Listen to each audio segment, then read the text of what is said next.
بسم الله الرحمن الرحيم waxaan ka soo baxnay shirkii madaxweynaha koonfur galbeed iyo ra'iisul wasaaraha oo runtii ay ka wada hadlayeen arinta duufaanada iyo fatahaadaha ku dhacay afgooye taasoo dhibaato weyn keentay ra'iisul wasaaruhu wuxuu ka muujiyay arinta inuu aad iyo aad uga xun yahay waxaana uu ku ballan qaaday $500,000 in loogu deeqo dadka meesha degan dhibaatadu soo gaadhay iyo hataa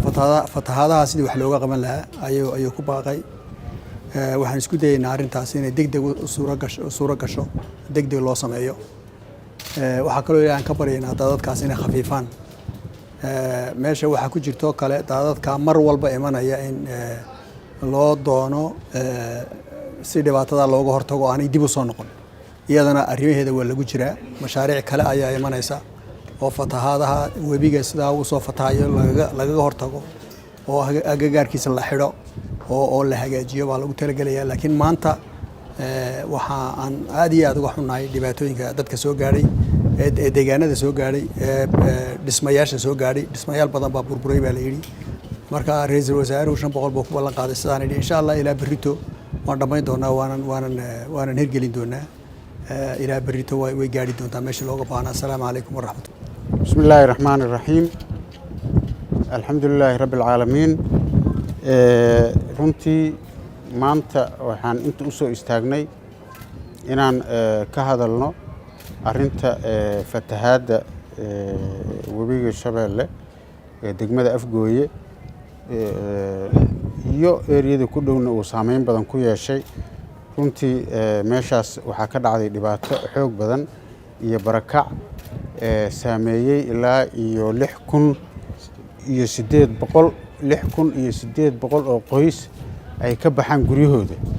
waxaan rabnaa marka dadka Soomaaliyeed dadka reer koonfur galbeed iyo nin kastoo Soomaali ah oo waxaysto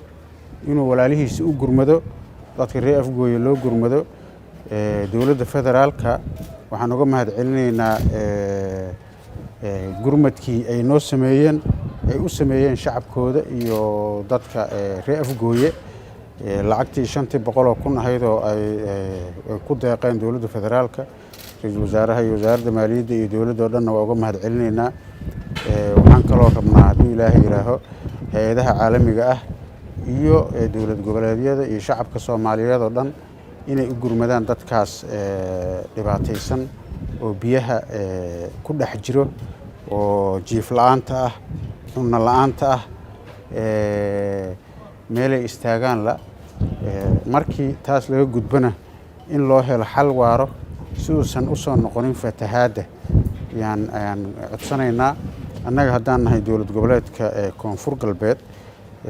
deegaankaana iyo shabeellada hoosena ay tahay meesha dhibaatada ay ka dhacday waxaan u taagannahay oon waxaan haynoo dhan iyo xooggaanaga iyo taladaanada iyo aqligaanaga aan isugu geyn doonaa dawlad iyo shacbo in dadkaas reer Afgooye loo gurmado iyo dadka kale oo eriyada degmada Afgooye degan oo ayagana dhibaatada ay gaartay inaan u gurmano u istaagno marka sidaas darteeda cid kasta oo gacan ka geysan karto waxaan rabnaa dadkaas ilaa iyo 7,000 oo qoys gaarayo 6,800 oo qoys